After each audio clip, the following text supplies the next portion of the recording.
Situation में क्या क्या रेमेडीज अवेलेबल हैं। एग्रीड पार्टी का मतलब ये हुआ वो व्यक्ति जिसने कॉन्ट्रैक्ट के अंदर कुछ परफॉर्म किया है और उसे कुछ मिलना चाहिए, उसको हम क्या बोलते हैं, एग्रीड पार्टी बोलते हैं। तो यहाँ पे हम देखें तो फर्स्ट पॉइंट आता है recession of the contract. Recession of the contract का मतलब ये हुआ कि निरस्त करना है, कैंसिल करना है, एक तरीके से हम यूं कह सकते हैं।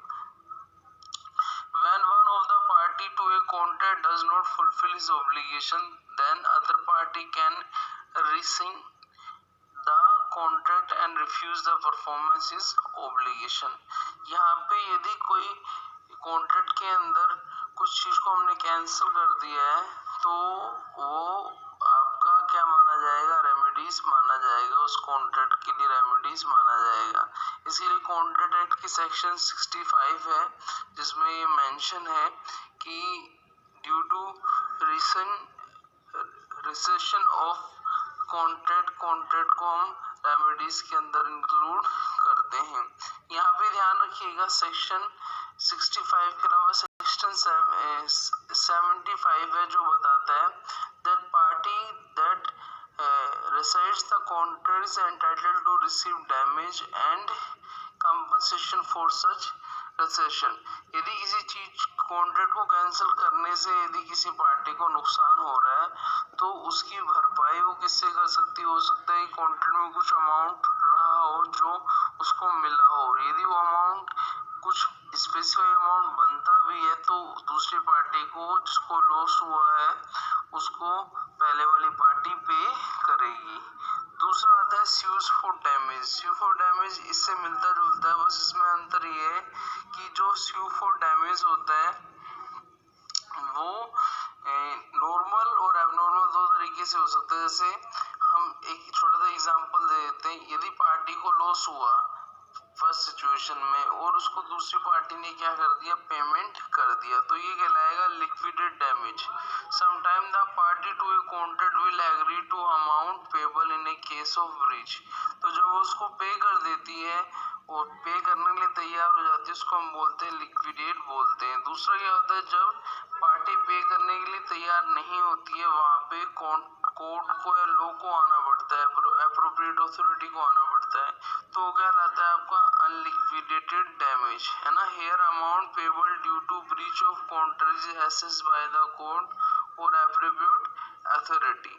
तो हमने यहाँ पे देखा कि जो स्यू फॉर डैमेज है वो लिक्विड डैमेज की सिचुएशन में तो मिल जाता है, लॉस का पैसा मिल जाता है, अनलिक्विड सिचुएशन में नहीं मिलता। अब आते हैं sue for specific performance. Sue for specific performance का मतलब ये हुआ कि यदि कोई एक ऐसा एक काम है जिसकी परफॉर्मेंस वही पर्सन दे सकता है तो वो उसके लिए उस परफॉर्मेंस के लिए उस पर स्यू मुकदमा कर सकता है। यहाँ पे हम देखें this mean the party in A breach will actually have to carry out his duties according to the contract. In certain cases, court may instruct the party carry on the agreement. If any of the party fail to perform the contract, the court may order them to do so. तो इस situation में contract क्या कर सकते हैं, court क्या कर सकता है, जो परफॉर्मर है उसको स्पेसिफिक परफॉर्मेंस देने के लिए बोल सकता है। तो यदि किसी सिचुएशन में स्पेसिफिक परफॉर्मेंस किसी को परफॉर्म करनी है और वो नहीं करता है तो आप लोग की हेल्प से स्पेसिफिक परफॉर्मेंस के लिए मुकदमा कर सकते हो, स्यू फॉर स्पेसिफिक परफॉर्मेंस भी कर सकते हो। फिर क्या है आपका injunction. Injunction is basically like the degree of the specific performance.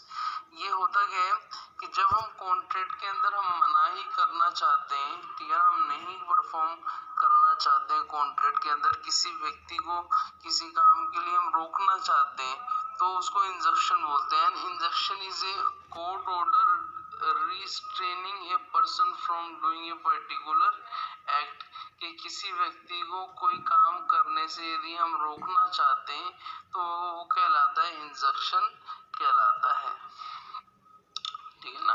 फिर आता है क्वांटम मैरिज। क्वांटम मैरिज का जो रेमेडीज है वो बताता है कि किसी कॉन्ट्रैक्ट के अंदर यदि परफॉर्मर की परफॉर्मेंस से कुछ अर्न हुआ है, एज मच अर्न हुआ है किसी दूसरी पार्टी को, दूसरी पार्टी का ऑब्लिगेशन है कि वो पहले वाले पार्टी को क्वांटम मेरिट के आधार पर एज मच इज अर्न के बेसिस पर वो उसको कुछ रेमुनरेशन या रीजनेबल अमाउंट पे करे, तो क्वांटम मेरिट कहलाता है। तो यहाँ पे हमने रेमेडीज को पूरा किया।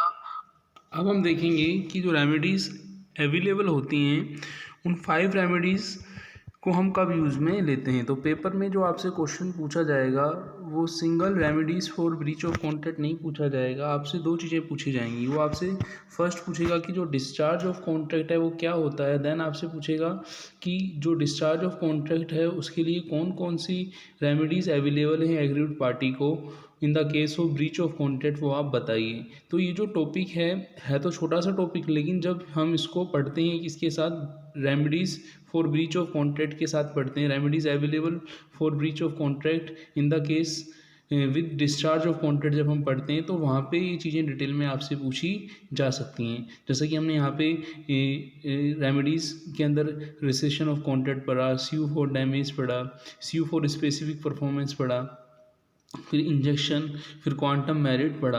तो ये जो आपका टॉपिक है रेमेडीज़ और ब्रीच ऑफ कॉन्ट्रैक्ट लेक्चर 9 जो है ये आपको एसोसिएट करना है किसके साथ, जो लेक्चर अपना लास्ट जो था लेक्चर कौन सा था, लेक्चर 8 में आपने भी यही पढ़ा था कि जो डिस्चार्ज ऑफ कॉन्ट्रैक्ट है वो किस किस तरीके से हो सकता है। एक contract create certain obligation on one और ऑल पार्टी इन्वॉल्व।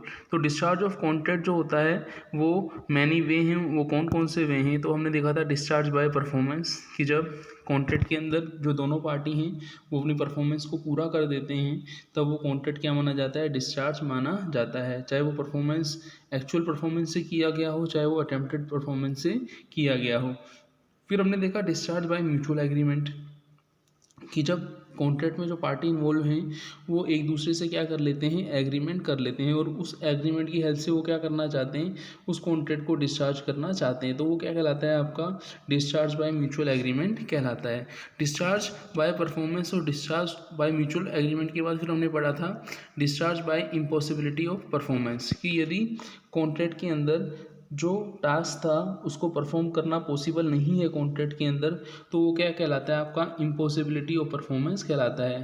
तो इम्पॉसिबिलिटी ऑफ परफॉर्मेंस जो है वो आपके कॉन्ट्रैक्ट को डिस्चार्ज के लिए एक कोर्स हो सकता है। सपोज मान लीजिए आपने एक एग्जांपल लिया था कि कोई ऑथर है उसने बुक का कोई कॉन्ट्रैक्ट किया लेकिन ऑथर ड्यू टू इंसॉल्वेंसी या कि डेथ के कारण वो उस बुक्स को नहीं पूरा कर पाया तो वहाँ इम्पॉसिबिलिटी ऑफ परफॉर्मेंस थी जिसके कारण कॉन्ट्रैक्ट क्या हुआ था, डिस्चार्ज हुआ था।